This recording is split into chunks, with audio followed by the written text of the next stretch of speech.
Hey, what's up, guys? In today's podcast, we have a guest. So we're here with JJ. JJ is my cousin. Infamous JJ. I'm gonna say he did introduce me to reselling, and I'm gonna let him talk a little bit about what he does in the sneaker game. So what's up, guys? As Vic said, I do feel responsible for him reselling shoes. And what I do, I basically buy shoes from anywhere that will give me a receipt. So like an outlet, almost certainly, almost always outlets. And I sell shoes from the outlet Okay, because I get cool. great deals. So I why do you Just to like explain outlets? to the viewers before we go a little bit further, a lot of our viewers here, we've been talking about sneaker investment. Today's episode, we're going to go a little bit in a different direction. We're going to introduce you guys to the world of just direct reselling, alternative ways to make money in the sneaker industry. Okay, Yeah. so that's where JJ is going to take you guys through, the ins and outs of that. So JJ, let's start with why you like outlets and why you think it's a good way to make some quick flips. So I have a theory about Nike outlets. I have a theory that inside every Nike outlet in the entire planet, there's a single sneaker that can be resold, at least one, for a profit quite easily. I'm not sure why that is, but it almost always holds true no matter where I travel, and I travel a lot. So once I Okay. saw that, I figured that outlet reselling is probably a great idea. Mhm. And do you think that's the case just because Nike has so many shoes in all their outlets? Or do you think it's the case At because first, I everyone loves Nike? at first I thought that they they sell shoes at great deals at the outlet to make their product more accessible to the entire market. But Okay. I just feel like it's a good business decision for them because they're hitting every point of the demand curve. They're like Mhm. the people with lots of money will just go on Nike.com and buy their sneakers for full retail. And other people with slightly less money will just buy the sneakers at the outlet, which So I feel like it's in their favor. tell us a little bit of a personal story. What's your craziest outlet flip? Now it can be one pair that you made a lot of money on, or Yeah. one pair that you got a whole bunch of and you sold them all really quick or whatever it is. I mean, I have so many now that it's hard to tell one story. Huh. But what I look for nowadays that makes me feel the happiest is when I buy like the worst and ugliest shoes I could possibly find and somehow I can sell them. Like that's what really like Give us an example. Give us an interests me. example. Um let's see, like the other day I picked up some Metcons. I think I bought 10 pairs of like these army green Metcons Metcons. Let's see if and I sold them for like $35 in profit each. can you see the screen right now? Yes, I think it's a Metcon 4 XD. That Met- that multicolor snake right there. This one? Yes, exactly. This one right here? Tell us about this. It's not So crazy if you're volume, but comfortable, but there drop were how much you paid. some bids on it. I paid I think 84 Canadian dollars. Hmm. Okay. Yeah. And And then let's find your sales. we're talking about Canadian dollars here, right? Yeah. So just looking at some of the recent sales. Like this is the type of shoe where like any hype reseller would walk by it and like just like not even process that it exists in the world. You know what I I'll be mean? honest, I've never seen this shoe in my life. Yeah, so like this is the type of stuff that like is super interesting to me. Like shoes like this are at Nike outlets all over the world and they can be resold. Like $35 in profit for one shoe is like double minimum wage, and it can be made in like, if not triple minimum wage, and it can be made within like a quarter of an hour of work.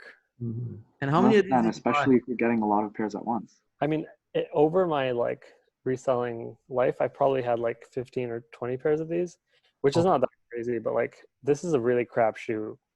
So I just want to like highlight that like mhm. you can sell garbage if you want to. How many of these sales here that we have on the screen are yours? Definitely a couple in March and a few in February. These big ones here. But maybe not the big ones, but I definitely sold a lot during Christmas time. That's good. Interesting.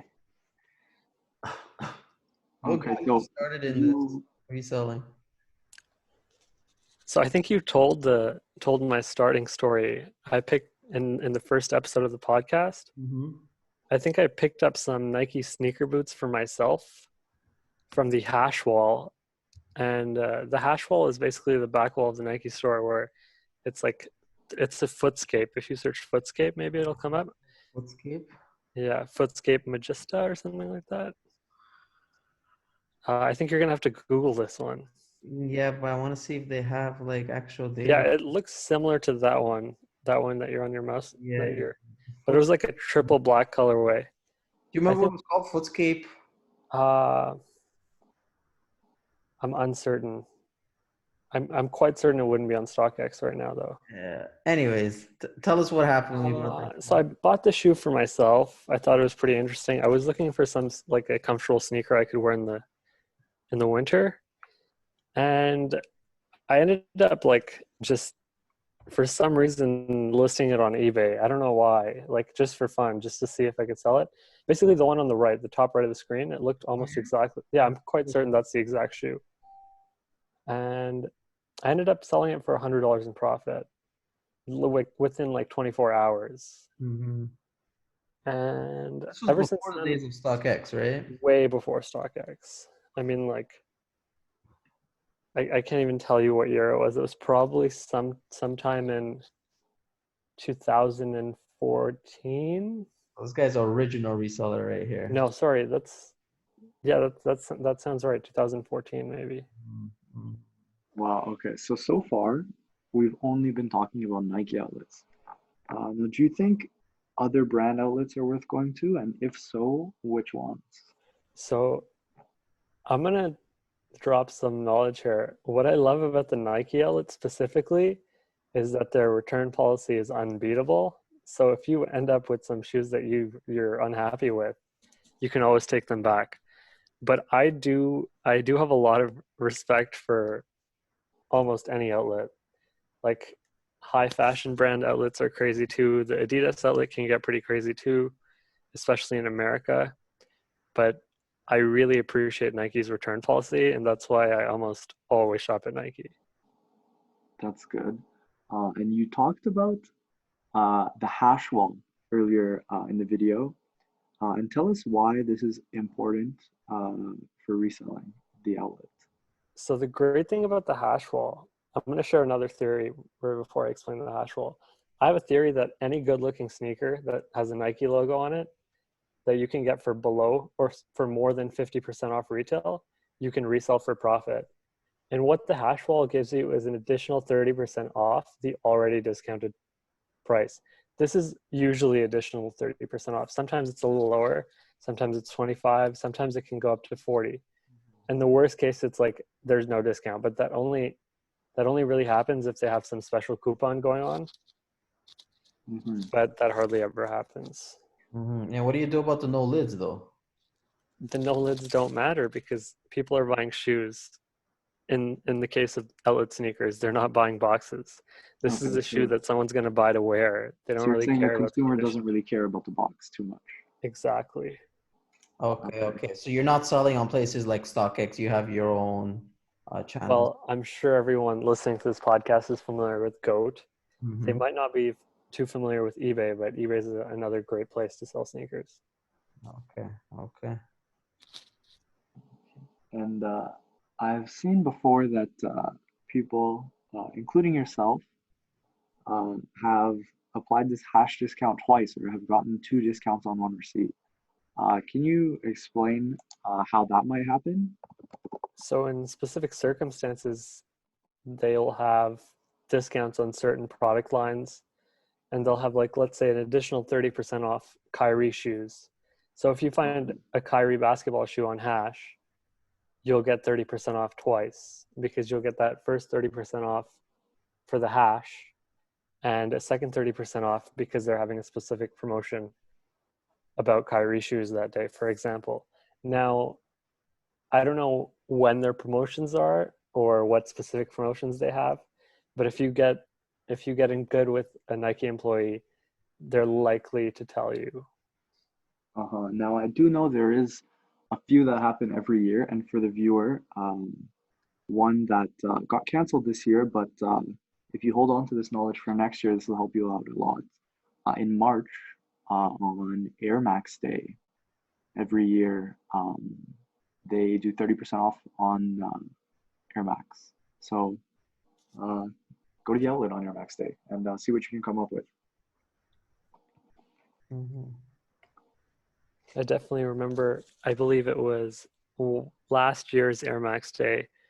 I didn't even figure that out until like maybe, let's say, halfway through the day, right around the lunch hour, when I usually actually hit up the Nike outlet with my friend here on the podcast.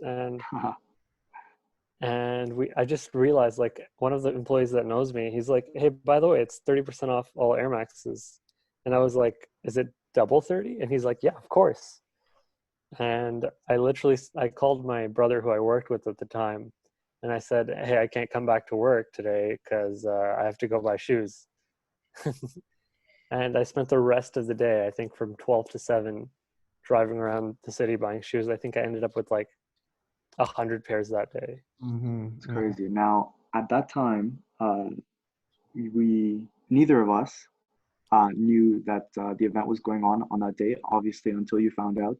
And you got 100 pairs, which I believe at the time was your most pairs in a day.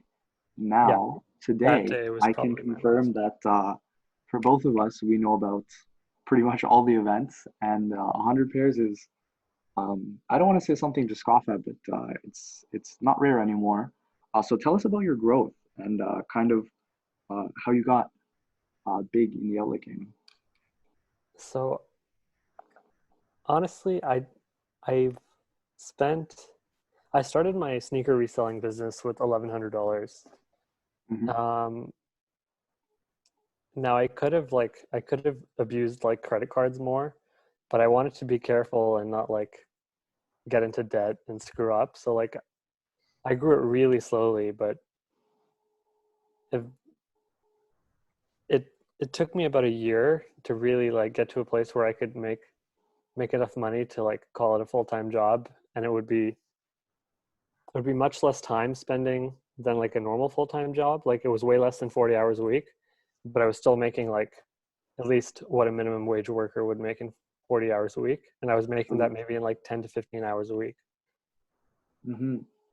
So that took me about a year, but that was starting with $1,100. Now, I know most of you out there can probably start with way more than that, considering like you kids out there have gaming PCs that cost $3,000.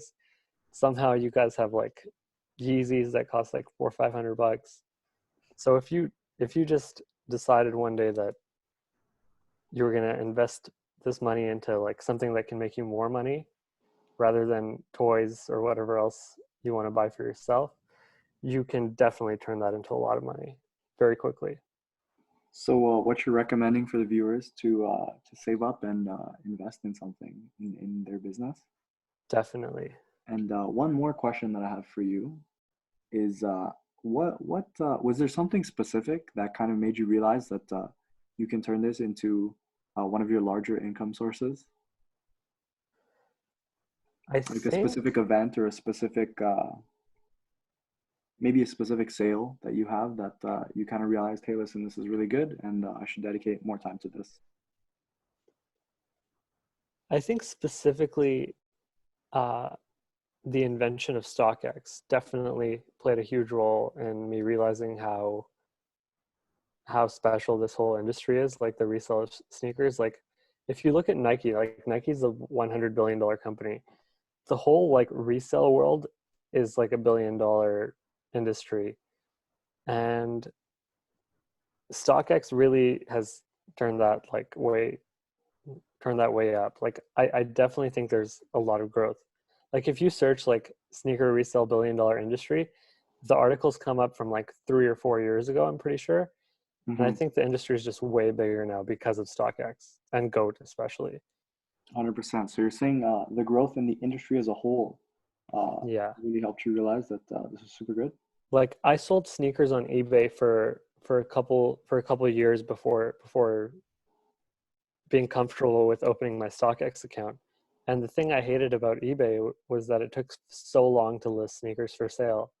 But on StockX, I can list a sneaker for sale within like 3 or 4 seconds. Mm-hmm. I think that was a huge deal for me, for it to become like a proper side hustle.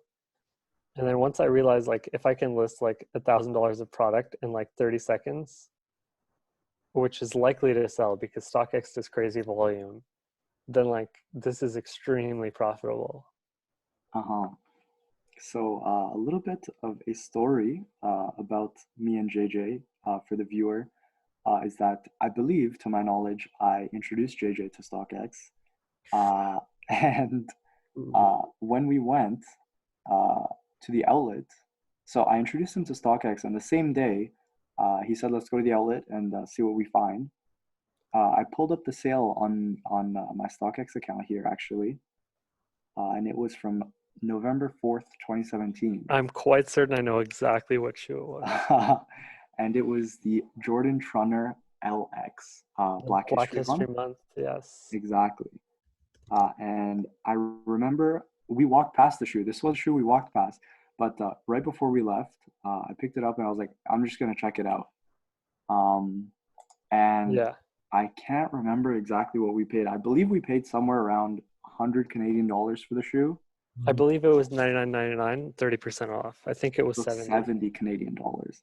And this And was my slant? sale payout, and at the time I did pay 20 US dollar shipping, and that has been reduced greatly to today. But regardless, my payout was 94 US dollars.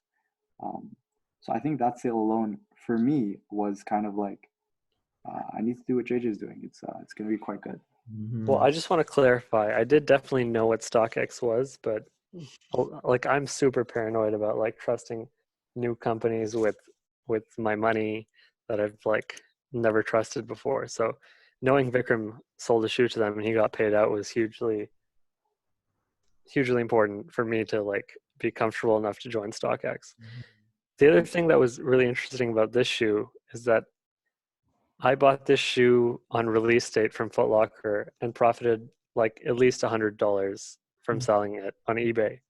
And you paid full retail. I paid full retail for this shoe, yeah. Wow, that's impressive. And I'm quite certain I convinced Zarko to list an entire size run on eBay of the shoe, if I'm not mistaken, because it was widely available on Foot Locker. And he also sold a couple. Mm-hmm.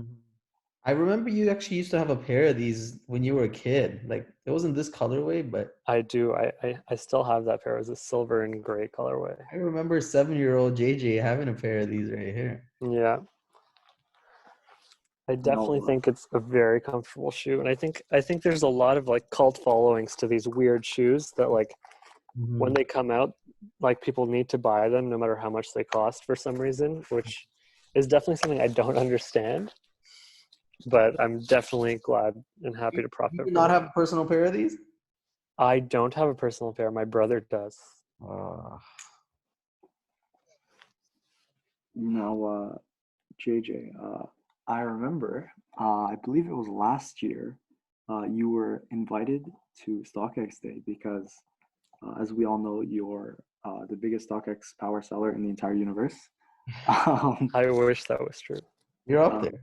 So tell us about how that went, how you got invited or applied, and if you're gonna go again.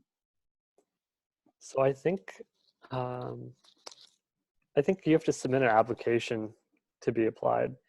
And so the first year of StockX Day, I got an email saying, "Hey, we're sorry you didn't make the cut, but we'll try our best to get you in next year." It was just a really small event the first time around, which was extremely disappointing. But the email was quite personalized, so I had a good feeling that I was going to get like an invitation for next year. So I applied for the second StockX Day, and I got accepted like pretty quickly, which I was really excited about.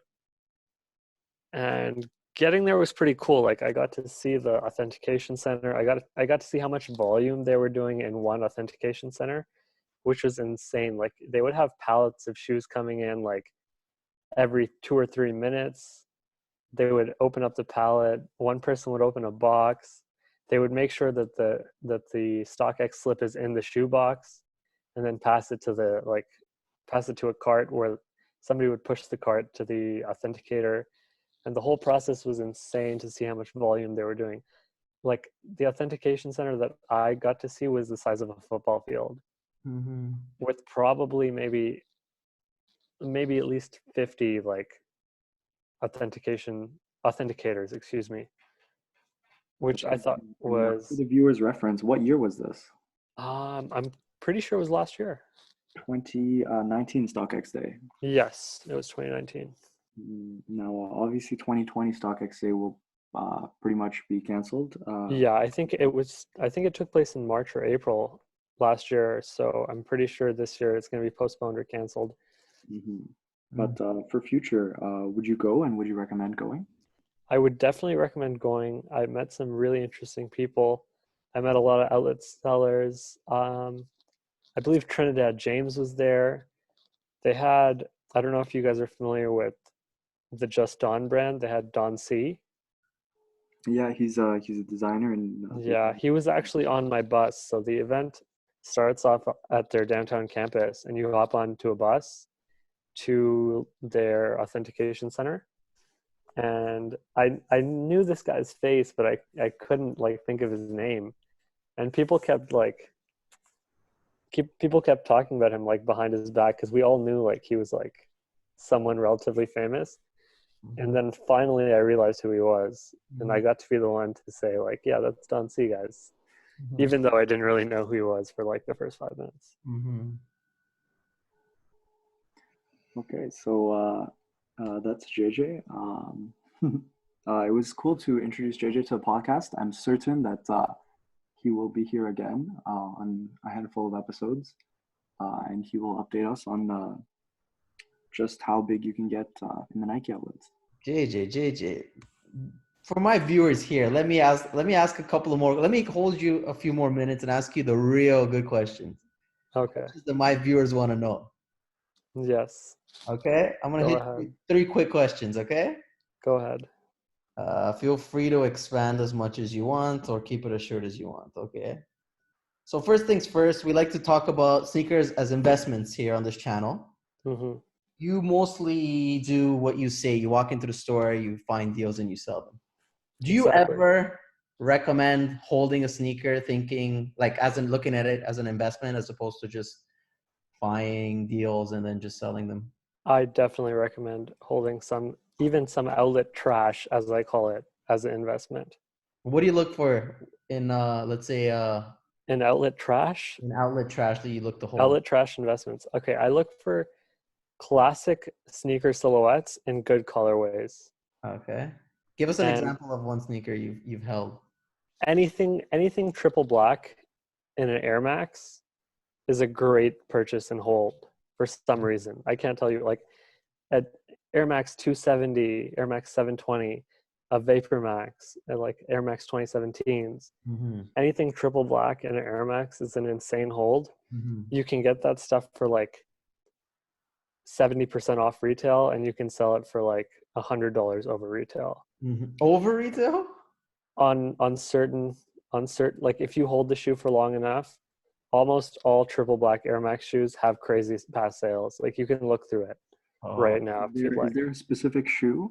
So like search the Air they Max all remember? 2017 Air Max 2017. triple black, and I can literally point out my sales to you. Oh.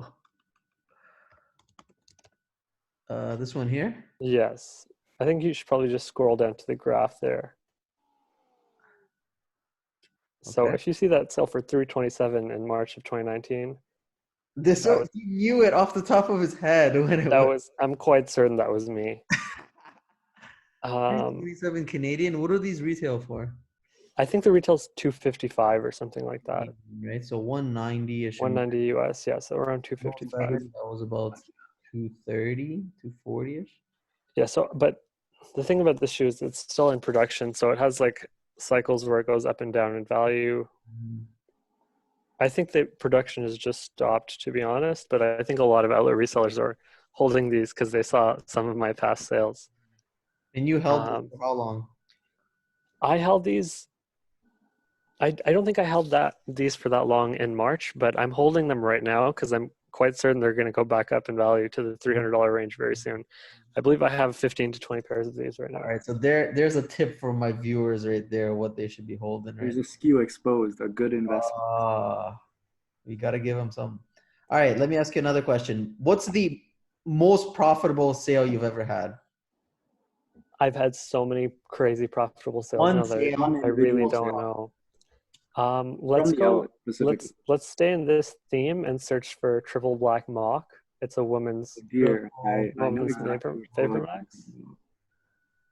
Yeah, I believe that's The the. second one? It's the second shoe. It's the woman's one. Yes. Okay.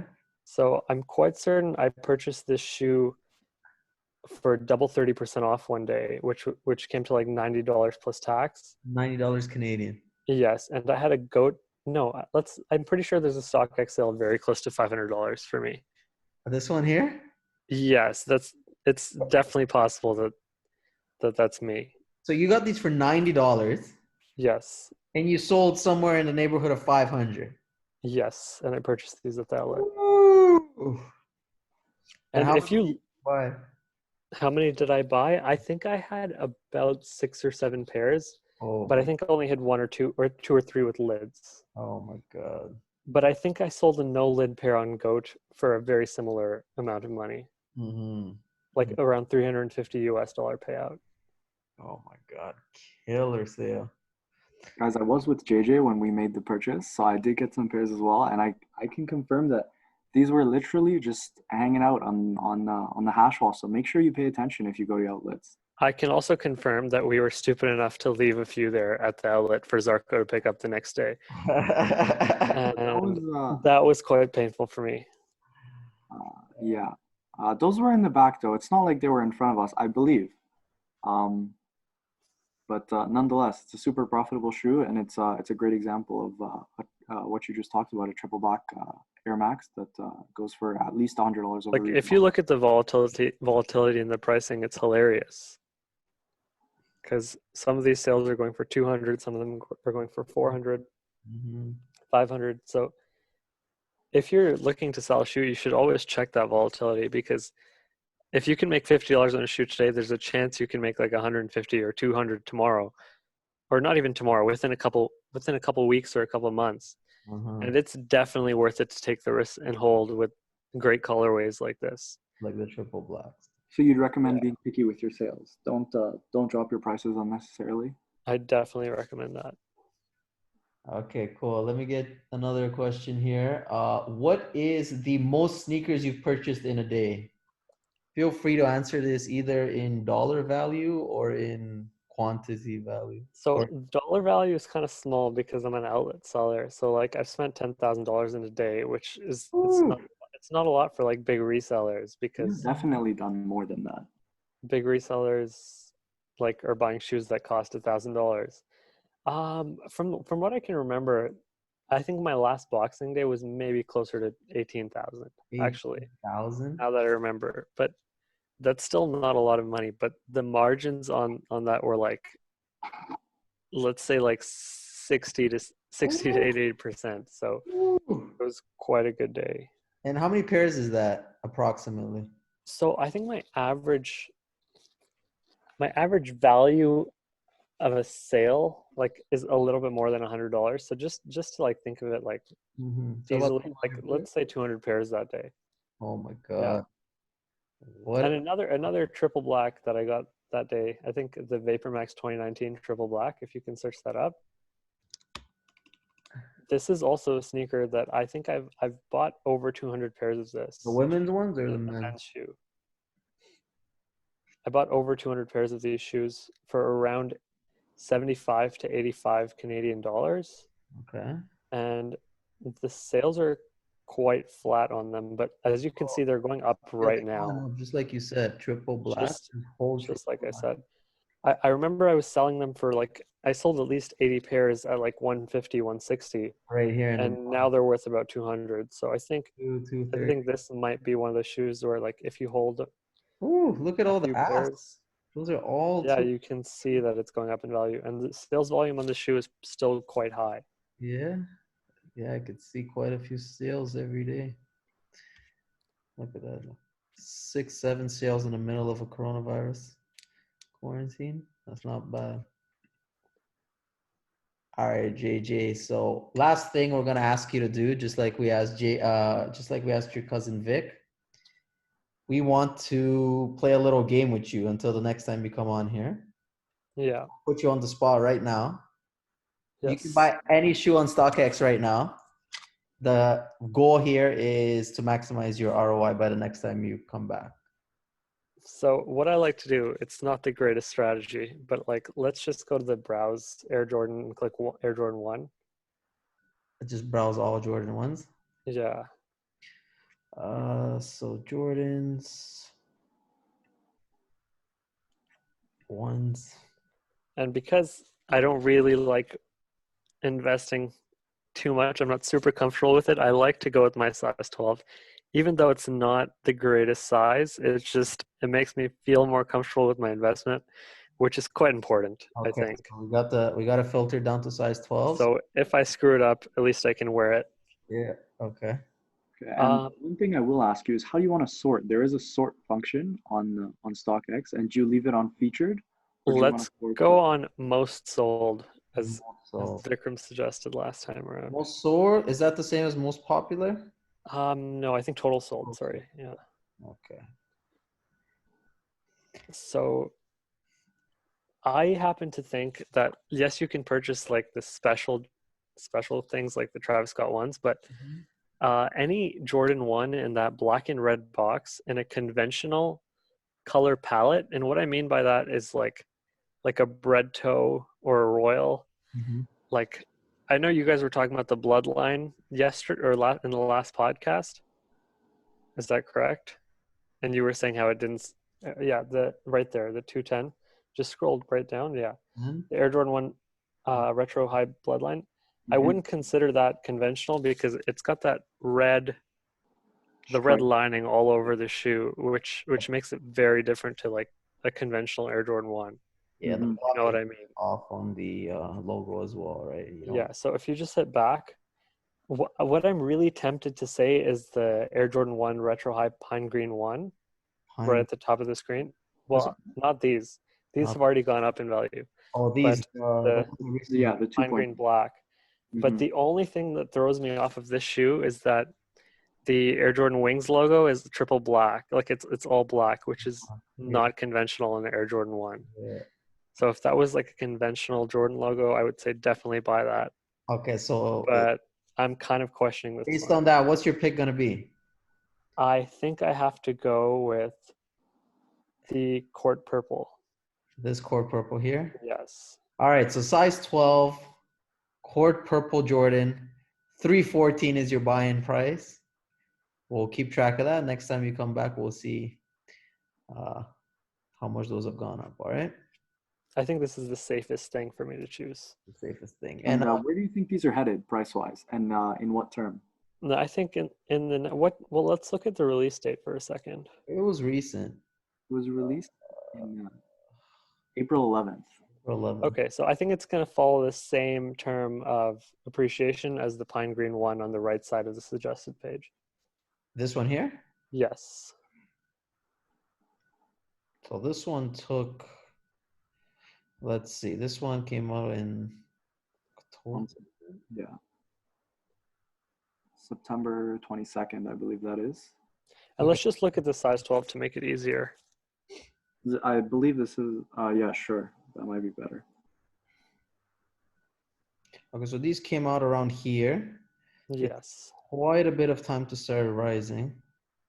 But it is relatively a flat appreciation curve. Like it's relatively straight. It's not like some shoes where we see that they're flat for a long time and suddenly take off.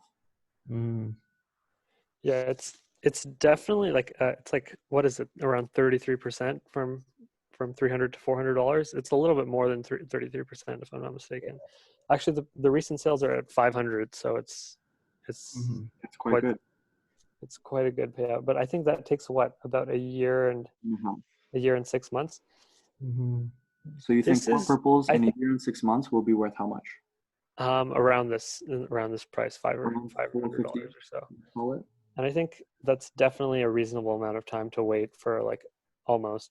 or What is it? A 50% gain. 60% gain almost? Mm-hmm. Yeah, especially with considering how safe these Air Jordan 1s are these days. Okay, Yeah. awesome. Can't go And wrong. if you want to plug your social media, Well, I have a YouTube channel which I don't post. It's called youtube.com/JJ's Level. I'm not sure if that's actually the link. So if you just search JJ's Level on YouTube, you'll find me. And I post from time to time. Sometimes it's crazy outlet deals. I'm not sure if this will work. I think you just have to search And JJ's Level on we'll put Google. it in the description for him since Yeah. he's put it in the description below. Thanks Okay. for having me, guys. Thanks for coming, and we'll see you on a future episode.